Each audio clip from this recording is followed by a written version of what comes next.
그 순간 파리경제포럼 회의장이 술렁였습니다. 한국이 G7에 들어올 이유가 있습니까? 세계 최고 선진국 클럽 G7. 그들은 늘 한국을 초대할지 말지를 평가해왔습니다.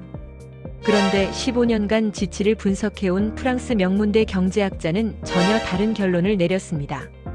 1인당 소득, 기술력, 국방, 외교망, AI 투자까지. 뒤처진 쪽은 한국이 아니라 G7 국가들이었습니다. 그리고 그는 말합니다. 정말 한국이 G7의 승인을 받아야 합니까? 아니면 이제 G7이 한국을 설득해야 합니까? 도대체 어떤 데이터가 나왔기에 이 프랑스 학자는 G7이 한국에게 매달려야 한다고 선언했을까요? 지금 바로 그 충격적인 사연을 들어보겠습니다. 이야기를 시작하기 전 대한민국이라고 댓글을 남겨주세요. 구독과 좋아요는 이야기를 전하는데 큰 힘이 됩니다. 파리였습니다. 유럽 정치와 경제의 심장부라 불리는 곳이죠. OECD 본부와 유네스코가 자리한 이 도시에서 겨울 안개가 짙게 깔린 어느 아침, 저는 특별한 회의에 참석하기 위해 발걸음을 옮기고 있었습니다. 회의 장소는 파리 경제포럼 본부 인근의 비공개 회의실이었습니다. 건물 입구에는 어떤 안내판도 없었죠. 리셉션 데스크도 행사 표지도 보이지 않았습니다.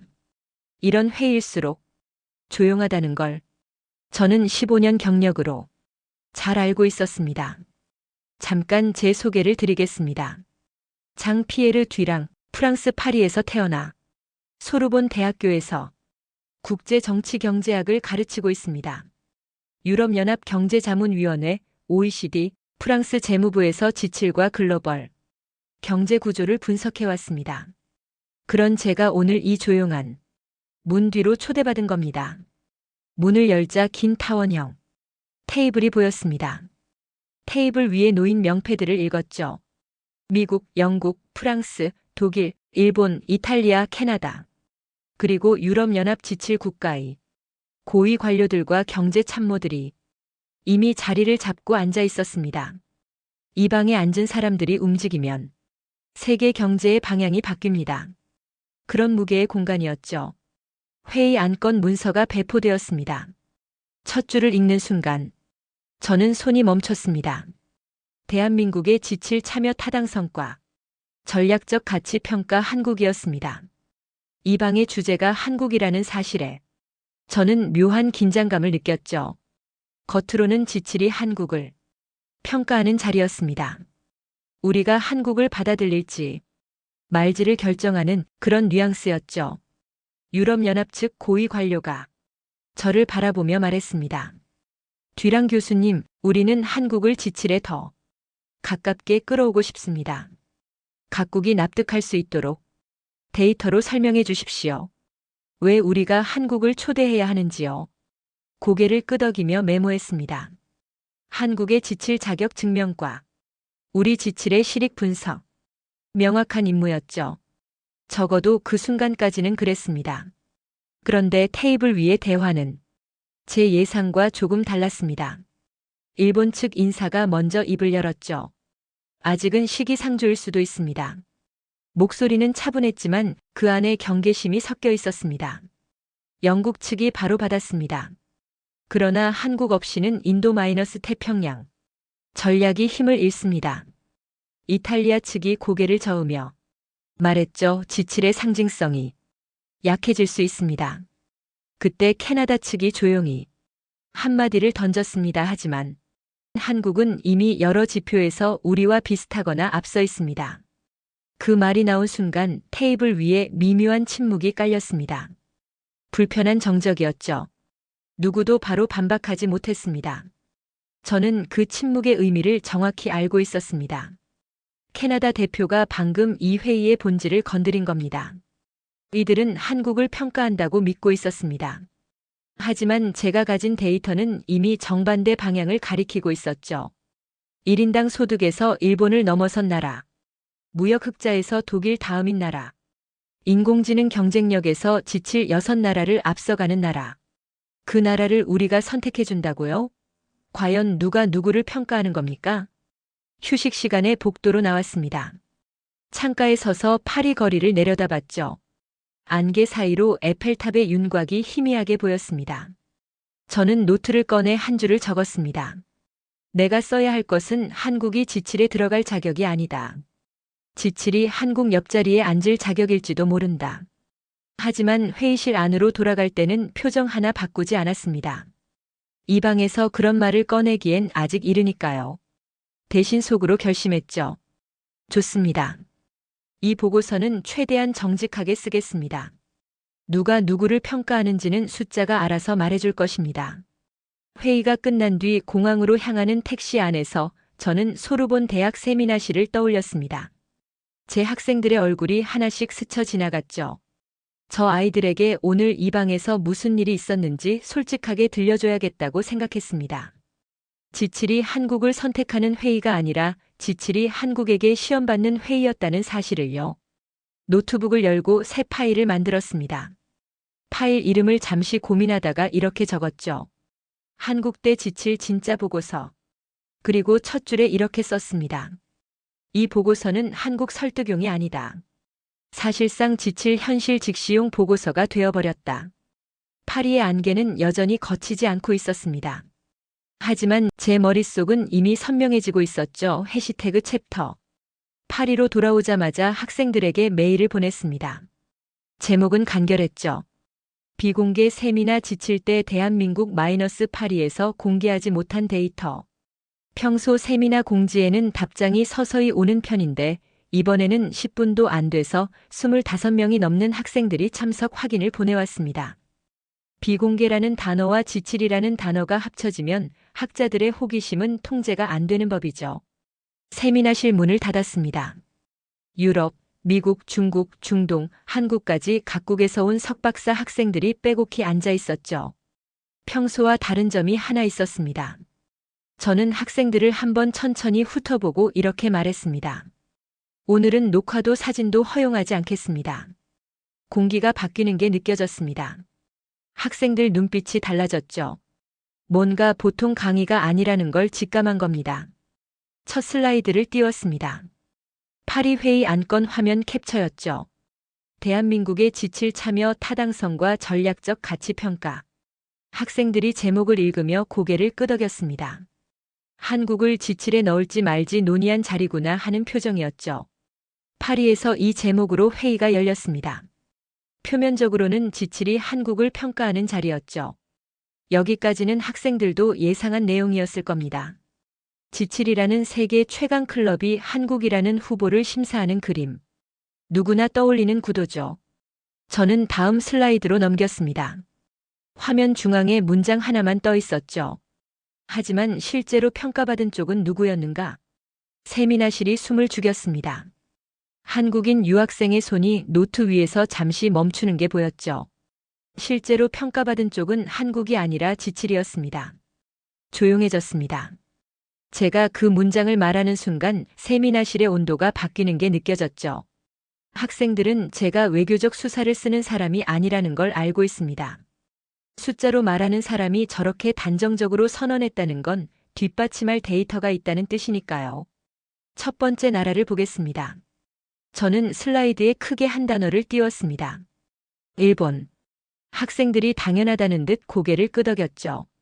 예상된 이름이었을 겁니다. 제가 15년 동안 아시아 선진국의 기준이라고 가르쳐온 나라였습니다. 솔직히 말하겠습니다. 저도 얼마 전까지만 해도 한국을 설명할 때 항상 일본을 기준으로 삼았습니다. 한국이 일본을 얼마나 따라잡았는가? 한국이 일본의 몇 %까지 올라왔는가? 한국은 늘 쫓아가는 쪽이었고 일본은 앞서 있는 쪽이었죠. 파리 회의에서 이 슬라이드를 처음 띄웠을 때도 일본 측 인사는 여유로운 표정이었습니다. 자기 나라가 비교 대상으로 나온다는 건 그만큼 기준이라는 뜻이니까요. 하지만 그 여유는 오래가지 못했습니다. 1인당 GDP 추세 그래프를 띄웠습니다. 과거에는 일본이 위, 한국이 아래. 수십 년간 그랬죠. 한국 선은 항상 일본 선을 올려다보고 있었습니다. 그런데 최근 구간에서 두 선이 교차합니다. 한국이 위로 올라서고 일본이 아래로 내려갔습니다. 한때 일본은 아시아에서 잘 사는 나라의 상징이었습니다. 그러나 최근 몇 년간 1인당 소득 기준으로 한국이 일본을 넘어섰습니다. 파리에서 이 그래프를 보여줬을 때 일본 측 인사의 여유로운 표정이 사라지는 게 보였습니다. 대놓고 불쾌한 표정은 아니었지만 명패 옆 펜을 만지작거리는 손이 미세하게 떨리고 있었죠. 저는 그걸 놓치지 않았습니다. 다음 슬라이드로 넘겼습니다. 무역수지 추이 비교였죠. 일본의 장기 침체와 대비되는 한국의 탄탄한 흑자 구조가 한눈에 보였습니다. 수출과 제조 기술에서 일본은 한때 세계의 기준이었습니다. 그런데 지금 흑자를 꾸준히 내는 쪽은 한국입니다. 지칠 내에서 독일 다음 흑자국이라는 타이틀은 일본이 아니라 한국의 성적표입니다. 한때 세계를 휩쓸던 일본의 라디오와 텔레비전, 자동차. 그 자리를 지금은 한국의 반도체와 배터리, 전기차가 대신하고 있었습니다. 기준이 바뀐 겁니다. 마지막으로 연구개발 투자 비율을 띄웠습니다. GDP 대비 R&D 투자. 일본도 높은 편이었습니다. 하지만 한국은 그 위로 더 치고 올라가 있었죠. 5.2% 세계 2위. 일본이 강한 기술 국가라는 건 부정하지 않습니다. 하지만 작은 한국이 더 많이, 더 집요하게 미래에 돈을 쏟아붓고 있었습니다. 이 차이는 지금 당장은 작아 보일 수 있습니다. 하지만 10년, 20년이 지나면 훨씬 크게 벌어질 겁니다. 학생들의 필기 속도가 빨라졌습니다. 일본인 학생 한 명이 입술을 꾹 깨물고 있는 게 보였죠. 반박하고 싶지만 그래프가 저렇게 말하고 있으니 반박할 수가 없는 겁니다. 마지막 슬라이드에 문장 하나를 띄웠습니다. 아시아에서 기준을 묻는다면 이제 그 답은 일본이 아니라 한국이다. 이건 제 의견이 아닙니다. 숫자가 말하는 현실입니다. 한국인 유학생 옆에 앉아있던 일본인 학생이 조용히 고개를 돌려 한국인 학생을 바라봤습니다. 그 눈빛에는 적대감이 아니라 인정이 섞여 있었죠. 그리고 이건 시작에 불과했습니다. 두 번째 나라입니다. 슬라이드에 띄운 이름은 영국이었습니다. 학생들 사이에서 미묘한 반응이 나왔죠. 일본은 어느 정도 예상했지만 영국이 나올 줄은 몰랐다는 표정이었습니다. 한때 해가 지지 않던 제국이었습니다. 지금도 런던 금융시장은 세계 자본의 심장 중 하나죠.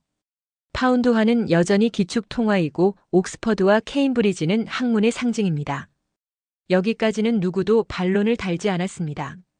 영국이라는 이름이 가진 무게는 여전히 압도적이니까요. 하지만 저는 그 무게 뒤에 숨겨진 숫자를 봐야 했습니다. 신용등급 비교표를 띄웠습니다. S&P, 무디스, 피치.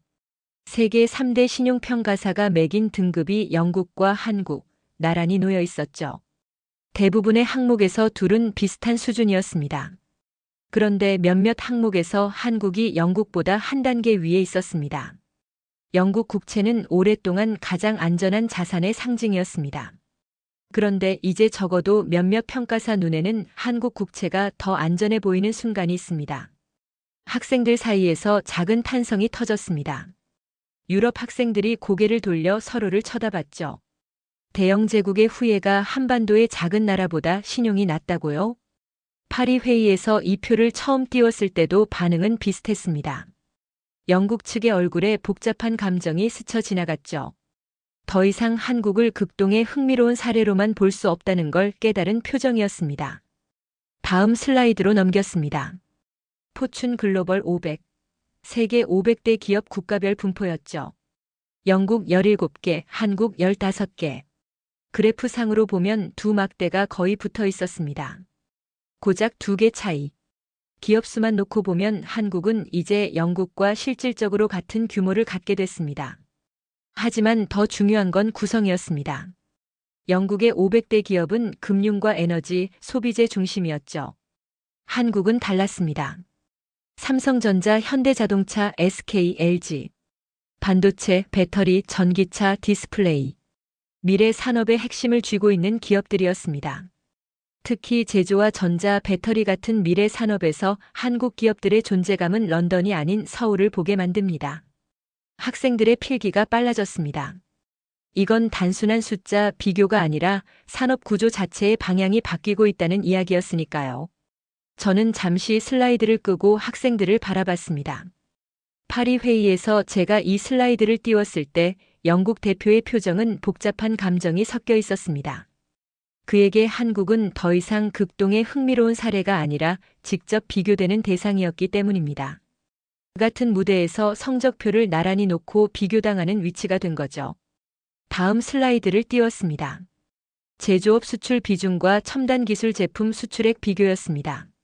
한국의 막대가 영국을 압도하고 있었죠. 금융의 중심은 여전히 런던일 수 있습니다.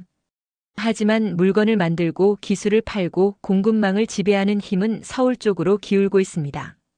한 학생이 손을 들었습니다. 하지만 교수님, 영국은 소프트 파워에서 여전히 강하지 않습니까? BBC, 프리미어리그, 영어권 문화. 좋은 지적이었죠. 저는 고개를 끄덕였습니다. 맞습니다. 영국의 소프트 파워는 여전히 강력합니다. 하지만 한국도 지난 20년간 놀라운 성장을 보였습니다. 글로벌 소프트 파워 지수 변화 그래프를 띄웠습니다. 영국은 여전히 상위권이었지만 정체 상태였고 한국은 가파른 상승 곡선을 그리며 영국과의 격차를 빠르게 좁히고 있었습니다. K- 드라마, K-팝, 한국 영화, 한식. 영국이 수백 년에 걸쳐 쌓은 문화적 영향력을 한국은 불과 20년 만에 따라잡고 있습니다. 넷플릭스 글로벌 순위를 보면 한국 콘텐츠가 영국 콘텐츠보다 더 많이 소비되는 경우도 흔합니다. 유럽 학생 한 명이 조용히 고개를 끄덕이는 게 보였습니다. 아마 자신도 한국 드라마를 본 경험이 있는 모양이었죠. 한때 세계 금융의 중심은 런던과 뉴욕 두 도시로 설명되곤 했습니다. 그 지도 위에 이제 서울이라는 이름을 적어 넣어야 할 때가 온 겁니다. 금융만이 아니었죠. 신용, 기업, 제조, 기술. 어느 축으로 보든 한국은 이미 영국의 턱 밑까지 올라와 있었고 일부에서는 이미 넘어서 있었습니다. 마지막 슬라이드에 문장 하나를 띄웠습니다. 런던, 이제 뉴욕만 바라볼 것이 아니라 서울도 함께 봐야 한다. 금융과 기업, 신용의 언어로 말하자면 영국은 이제 뉴욕만이 아니라 서울을 참고해야 하는 나라가 되었습니다. 이건 과장이 아니라 숫자가 말하는 현실입니다. 런던 금융가의 야경은 여전히 화려합니다. 하지만 그 야경 너머로 서울의 불빛이 점점 가까워지고 있었죠. 영국이 한국을 내려다보던 시대는 끝났습니다. 이제는 옆에서 때로는 올려다봐야 하는 시대가 된 겁니다. 그리고 아직 이탈리아와 캐나다가 남아 있었습니다. 세 번째 나라입니다. 슬라이드에 이탈리아라는 이름을 띄웠습니다. 로마, 베네치아, 콜로세움, 오페라. 학생들 머릿속에 떠오르는 이미지는 아마 비슷했을 겁니다. 와인과 파스타, 축구와 명품. 이탈리아라는 이름이 불러일으키는 낭만은 다른 나라가 쉽게 따라올 수 없죠. 유럽 학생들은 특히 편안한 표정이었습니다. 이탈리아라면 자기들의 영역이라는 자신감이 묻어나는 얼굴이었죠. 문화와 예술, 축구의 상징과도 같은 나라입니다. 그러나 오늘 우리는 그 나라를 국방과 산업의 언어로 봐야 합니다. 콜로세움과 오페라의 이미지는 잠시 접어둬야 했습니다. 제가 보여드릴 건 야경이 아니라 예산표였으니까요. 국방비 비교 그래프를 띄웠습니다. 한국의 막대가 이탈리아 위에 올라서 있었죠. 유럽 학생들의 편안했던 표정이 사라졌습니다. 방안이 조용해졌죠. 이탈리아는 오랫동안 유럽 남부의 군사 강국 중 하나로 여겨졌습니다. 나토의 핵심 멤버이기도 하죠. 그러나 지금 국방비 지출 규모만 놓고 보면 한국이 이탈리아를 넘어섰습니다. 한국은 지출 기준 6위 수준의 국방비를 쓰고 있습니다. 나토라는 거대한 동맹 체계 안에 있는 이탈리아보다 나토 밖에서 홀로 서 있는 한국이 더 많은 돈을 방패에 쓰고 있다는 겁니다. 이탈리아는 동맹의 우산 아래에서 국방비를 줄여올 수 있었죠.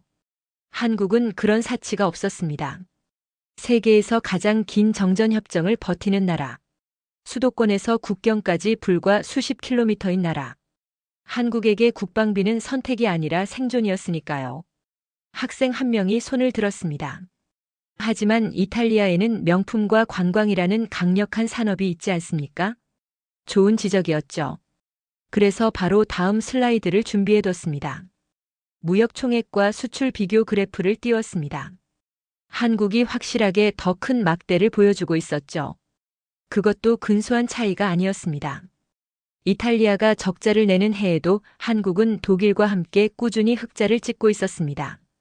명품과 관광 산업에서 이탈리아의 이름은 여전히 강력합니다. 그건 부정하지 않습니다. 하지만 제조와 수출, 무역이라는 언어로 보면 한국이 더 큰 엔진을 돌리고 있습니다. 이탈리아가 붉은 적자 막대를 달고 있을 때 한국은 독일 옆에서 파란 흑자 막대를 세우고 있었죠. 명품 가방과 와인을 파는 나라 옆에서 반도체와 배터리, 자동차와 선박을 만들어 수출하는 나라가 조용히 무역 흑자를 쌓아가고 있었던 겁니다. 다음 슬라이드를 띄웠습니다. 첨단 제조업 수출액 비교였습니다. 반도체, 디스플레이, 배터리, 전기차 부품. 한국의 숫자가 이탈리아를 압도하고 있었습니다. 로마의 야경은 아름답습니다. 그러나 거제도 조선소와 평택 반도체 공장의 불빛은 세계 경제를 움직이는 돈을 벌어들이죠. 파리 회의에서 이 대목이 나왔을 때 한 유럽 인사가 이렇게 말했습니다. 지칠은 전통과 상징도 중요합니다. 맞는 말이었죠. 지칠이라는 클럽에는 수십 년간 쌓아온 역사와 권위가 깃들어 있으니까요. 하지만 저는 속으로 생각했습니다. 맞습니다. 전통과 상징은 중요합니다. 그러나 숫자는 상징보다 실질을 더 무겁게 봅니다. 국방과 무역에서 더 많은 부담을 실제로 짊어지고 있는 쪽은 이탈리아가 아니라 한국이었습니다. 저는 그 속마음을 학생들 앞에서는 필터 없이 말했습니다. 파리에서는 외교적으로 돌려 말했지만 여기서는 솔직하게 말하겠습니다. 전통과 상징이라는 말 뒤에 실질에서 밀리고 있다는 현실이 숨어 있었습니다.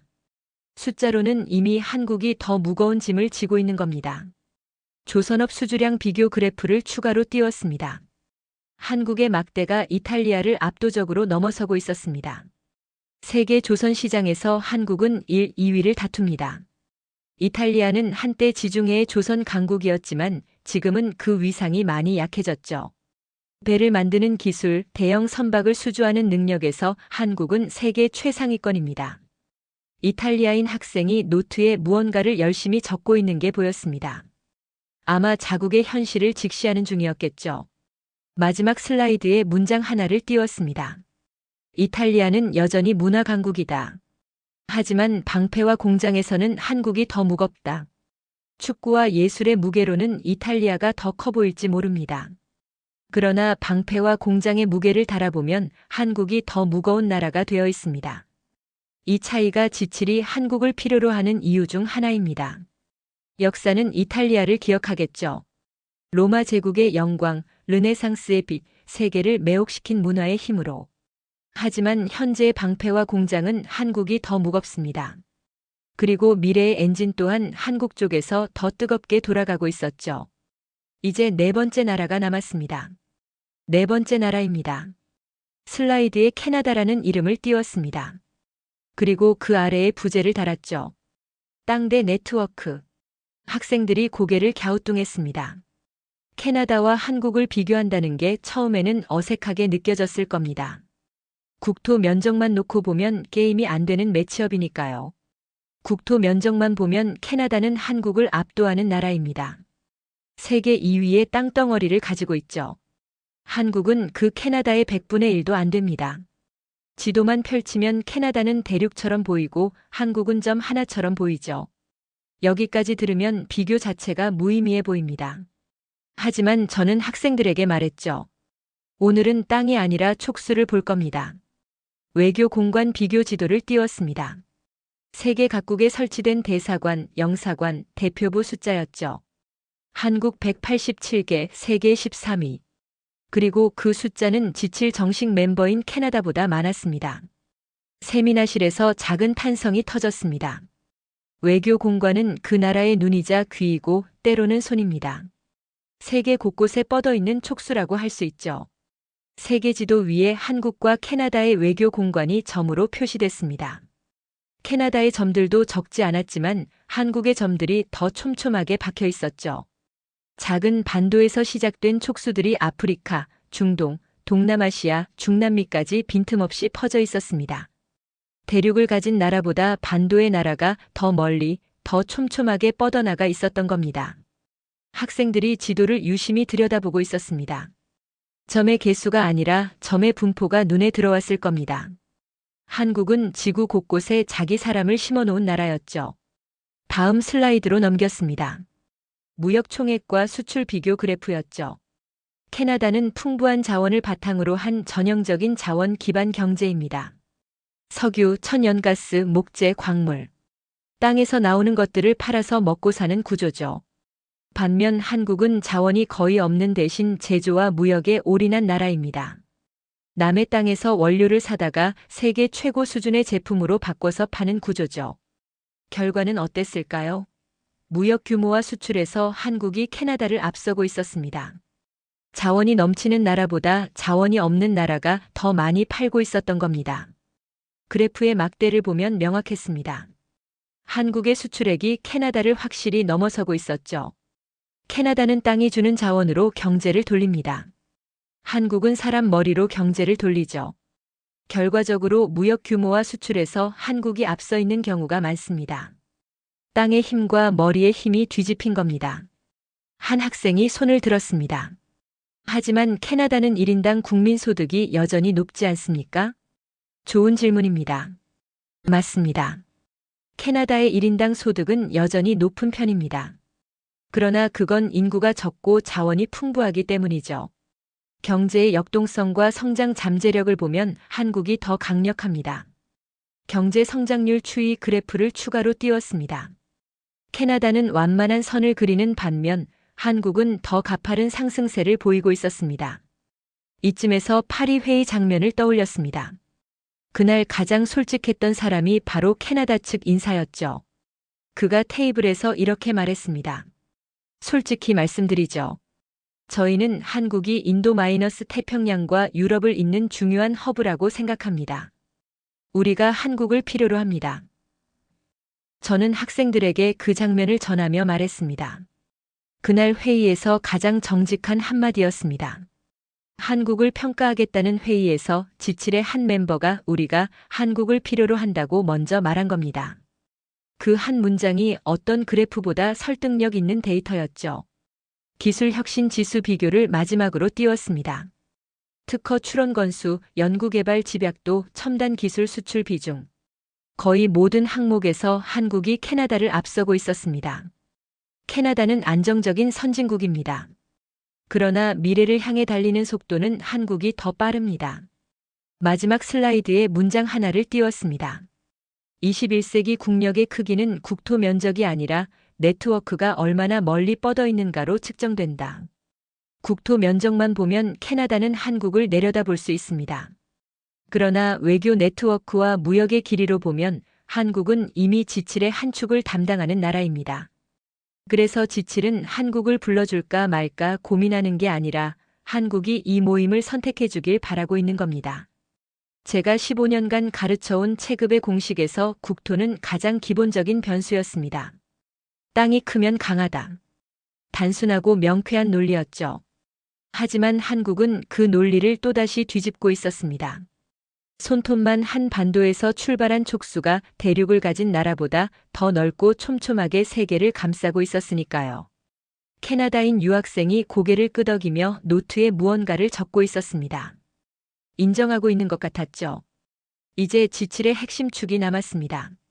미국, 독일, 프랑스. 아직 강한 나라들이죠.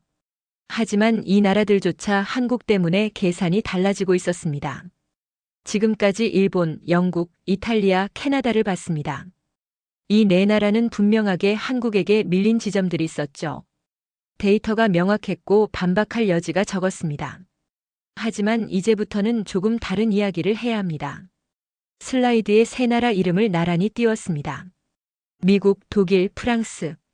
그리고 그 아래에 작게 한국을 덧붙였죠.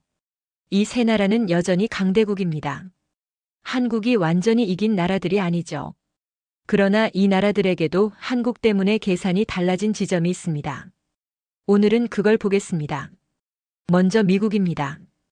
굳이 비교 그래프를 띄울 필요도 없었습니다. 군사력, 경제 규모, 인공지능, 금융, 플랫폼. 모든 면에서 미국은 독보적인 1위죠. 한국이 미국을 이겼다고 말하는 건 현실을 모르는 소리입니다. 저는 그걸 정직하게 인정했습니다. 하지만 하고 저는 다음 슬라이드를 띄웠죠. 미국의 반도체 공급망, 배터리 공급망, 방산 협력 구조, 인도-태평양 동맹 네트워크. 이 지도 위에 한국이 어디에 박혀 있는지를 표시했습니다. 곳곳에 한국이라는 이름이 찍혀 있었죠. 핵심 노드마다 한국이 들어가 있었습니다. 반도체, 배터리, 방산, 동맹 구조를 보시면 한국이 빠진 미국 전략은 상상하기 어렵습니다. 미국은 한국을 평가하는 입장이 아니라 한국과 협상하고 구조적으로 의존하는 입장에 있습니다. 미국은 여전히 지구의 최종 보스입니다. 하지만 그 보스의 장비 중 상당수에 한국이라는 이름이 새겨져 있었죠. 다음은 독일이었습니다. 무역수지 그래프를 다시 한번 띄웠죠. 지칠 국가들의 막대가 나란히 서 있었는데 대부분이 붉은색 적자였습니다. 미국도 붉은색, 영국도 붉은색, 프랑스도 붉은색, 일본도 정체 상태. 그 붉은 막대들 사이에서 파란색으로 우뚝 선 막대가 딱 2개 있었습니다. 독일 그리고 한국. 한때 수출과 무역의 교과서는 독일이었습니다. 그런데 지칠 테이블에서 흑자를 꾸준히 내는 나라는 사실상 독일과 한국 둘뿐입니다.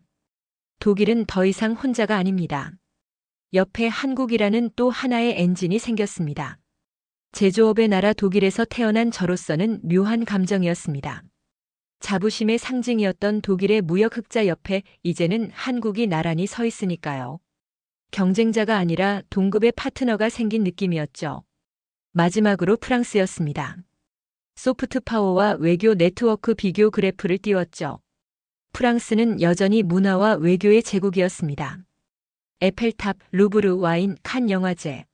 수백 년에 걸쳐 쌓아온 문화의 힘은 쉽게 흔들리지 않죠. 하지만 그래프의 기울기가 문제였습니다. 한국의 소프트 파워 지수가 지난 10년간 가파르게 치솟고 있었거든요. 한류 드라마 K-팝, 한국 영화, 한식. 프랑스가 수백 년에 걸쳐 쌓은 문화적 위상을 한국은 불과 20년 만에 추격하고 있었습니다. 유럽 학생 몇 명이 고개를 끄덕이는 게 보였습니다. 자신들도 한국 콘텐츠를 즐기고 있다는 걸 인정하는 표정이었죠. 마지막 슬라이드에 문장 하나를 띄웠습니다. 지칠의 핵심 축은 한국을 고려할지 말지 고민하지 않는다. 이제는 한국을 전제로 넣고 계산해야 한다. 미국, 독일, 프랑스는 여전히 강대국입니다. 그러나 이들의 전략 문서에서 한국은 더 이상 있으면 좋은 파트너가 아닙니다. 없으면 계산이 성립되지 않는 전제 조건입니다. 이게 한국이 지금 서 있는 실제 위치입니다. 세미나실이 조용해졌습니다. 일본, 영국, 이탈리아, 캐나다는 한국에게 밀렸고 미국, 독일, 프랑스조차 한국 없이는 계산이 안 된다. 이 2문장이면 충분했죠. 이제 결론을 내릴 시간이었습니다. 저는 빈 프로젝터를 껐습니다. 슬라이드도 그래프도 비교표도 더 이상 필요 없었죠. 7나라를 전부 훑어봤으니까요. 이제 남은 건 결론뿐이었습니다. 칠판 앞으로 걸어갔습니다. 분필을 집어들고 지칠 7나라의 이름을 원으로 둘러쳤습니다. 미국, 영국, 프랑스, 독일, 일본, 이탈리아, 캐나다. 15년 동안 제 강의의 중심이었던 이름들입니다. 그리고 그 원 옆에 또 하나의 원을 따로 그렸습니다. 조용히 이름을 적었죠. 한국. 그 아래에 한 줄을 덧붙였습니다. 바깥이 아니다. 나란히 때로는 위에. 우리는 오랫동안 지치를 중심으로 세계를 설명해 왔습니다. 한국은 그 바깥에서 언젠가 들어갈 수 있을까를 고민하는 나라로 취급됐죠. 그러나 데이터는 말합니다. 한국은 더 이상 지칠 바깥이 아닙니다. 옆에 그리고 어떤 지표에서는 위에 서 있습니다. 마지막 슬라이드를 켰습니다. 지난 7장의 결과가 한 화면에 정리된 표였죠. 각 나라 이름 옆에 한국에게 뒤처진 핵심 지표가 붙어 있었습니다. 일본 1인당 GDP, 무역수지, R&D 투자 비율. 영국 신용등급 일부 항목, 포춘 500 기업수 거의 동급. 이탈리아 국방비, 제조와 수출 강도. 캐나다 외교 공관수, 무역 총액과 수출 규모. 독일 무역 흑자에서 함께 서는 동급 위치. 프랑스 소프트 파워와 외교에서 추격당하는 위치. 미국 전략과 공급망에서 한국의 구조적으로 의존. 여기 있는 모든 항목은 제가 만든 숫자가 아닙니다. 각국이 스스로 제출한 공식 통계와 보고서입니다. 이 데이터 하나하나가 지칠이 한국을 필요로 하는 이유를 설명하고 있습니다. 학생들이 화면을 읽어 내려가는 동안 저는 다음 슬라이드를 띄웠습니다. 화면 중앙에 질문 2개가 나란히 놓여 있었죠. 오래된 질문 한국이 지칠에 들어갈 자격이 있는가? 새로운 질문 지칠이 한국에게 충분히 가치 있는 클럽인가? 세미나실이 조용해졌습니다. 우리는 오랫동안 한국이 지칠에 들어갈 자격이 있는가를 물었습니다. 그러나 이 숫자들을 보고 나면 질문은 바뀝니다. 지칠이 한국에게 충분히 가치 있는 클럽인가로요. 저는 잠시 말을 멈추고 뒷줄의 한국인 유학생 쪽을 바라봤습니다. 그리고 천천히 말했죠. 한국 입장에서 지칠 가입은 더 이상 꿈의 티켓이 아닙니다. 이미 경제, 군사, 신용, 외교, 인공지능과 연구개발에서 지칠 상위권과 어깨를 나란히 하고 있기 때문입니다. 이 나라는 들여보내주면 감사한 손님이 아니라 모셔오지 못하면 지칠이 손해를 보는 플레이어가 되었습니다. 한국인 유학생의 눈빛이 바뀌는 게 보였습니다. 고개를 살짝 들었죠. 그 눈에는 눈물이 아니라 단단한 자부심이 담겨 있었습니다. 마지막 슬라이드를 띄웠습니다. 화면 전체를 채우는 문장 하나였죠. 지칠이 한국을 평가하던 시대는 끝났다. 이제는 지칠이 한국을 설득해야 할 차례다. 지칠이 한국을 평가하던 시대는 끝났습니다. 이제는 지칠이 한국에게 선택받기 위해 스스로를 증명해야 하는 시대에 더 가깝습니다. 저는 학생들을 마지막으로 한번 바라봤습니다. 학자로서 저는 이렇게 결론 내릴 수밖에 없습니다. 한국을 이해하지 못하면 더 이상 지칠을 설명할 수 없습니다. 조용한 박수가 시작됐습니다. 학생들이 하나둘 일어서기 시작했죠. 몇몇은 한국인 유학생에게 다가가 악수를 건넸습니다. 학생들이 모두 빠져나간 뒤 저는 빈 세미나실에 홀로 남았습니다. 파리에서 처음 이 보고서를 의뢰받았을 때 그들은 제가 한국의 지칠 가입 자격을 검증해 줄 거라 기대했죠. 그러나 숫자를 모으고 비교할수록 검증받아야 할 쪽은 한국이 아니라 지칠이라는 사실을 깨달았습니다. 저는 강의 노트를 펴고 마지막 페이지에 한 줄을 적었습니다. 한국, 더 이상 문 밖에서 기다리는 나라가 아니다. 분필을 놓고 불을 끄고 세미나실 문을 닫았습니다. 복도 창밖으로 파리의 겨울 하늘이 보였죠. 그날 밤 저는 오랫동안 책상 앞에 앉아 있었습니다.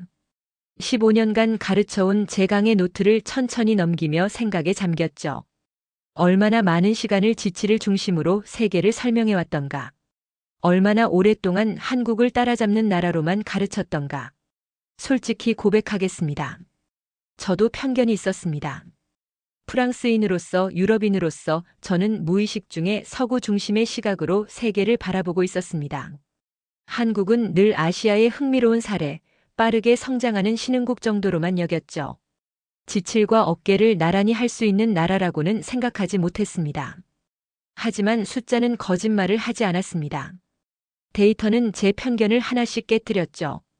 1인당 소득에서 일본을 넘어섰고 신용등급에서 영국과 어깨를 나란히 했으며 국방비에서 이탈리아를 넘어섰고 외교 네트워크에서 캐나다를 앞질렀습니다. 독일과 함께 지칠에서 유일하게 무역 흑자를 내고 있었고 프랑스가 수백 년 쌓은 소프트 파워를 20년 만에 따라잡고 있었으며 미국의 핵심 전략 곳곳에 구조적으로 박혀 있었습니다. 이건 단순한 통계가 아니었습니다. 세계 질서가 바뀌고 있다는 증거였죠. 파리 회의에서 돌아온 뒤 저는 제 강의안을 전면 수정했습니다. 이제 한국은 더 이상 각주가 아니라 본문에 들어가야 했으니까요. 지칠을 설명하면서 한국을 빼는 건 이제 불완전한 설명이 되어버렸습니다. 학생들에게도 말했습니다. 여러분이 미래의 경제학자, 정책 입안자가 된다면 한국을 절대 과소평가하지 마십시오. 이 나라는 우리가 생각하는 것보다 훨씬 더 강력하고 훨씬 더 중요하며 훨씬 더 빠르게 움직이고 있습니다. 그리고 저는 다짐했습니다. 앞으로 제 연구와 강의에서 한국을 단순히 성공 사례로만 소개하지 않겠다고. 한국을 세계 경제의 핵심 축 중 하나로 지칠과 대등하게 논의해야 할 파트너로 다루겠다고 말입니다. 파리의 안개는 여전히 거치지 않고 있었습니다. 하지만 제 머릿속에는 하나의 확신만 선명하게 남아 있었습니다. 한국은 이제 누구와 같은 테이블에 앉을지 스스로 선택할 수 있는 나라가 되었다는 것을요. 지칠이 한국을 평가하던 시대는 끝났습니다. 이제는 지칠이 한국을 설득해야 할 차례입니다. 지금까지 프랑스 소르본 대학교 경제학자 장 피에르 듀랑의 고백이었습니다. 한 유럽인의 눈으로 바라본 대한민국의 진짜 모습, 그리고 제가 편견을 깨고 깨달은 진실을 여러분과 나눴습니다. 이 이야기가 대한민국을 다시 보게 만드는 계기가 되었기를 바랍니다. 대한민국은 이미 위대한 나라입니다. 그리고 앞으로 더 위대해질 나라입니다. 여러분도 대한민국이 자랑스럽다면 구독과 좋아요로 응원해주세요. 더 많은 사람들이 대한민국의 진짜 위상을 알 수 있도록 말입니다. 지금까지 감동훈이었습니다. 감사합니다.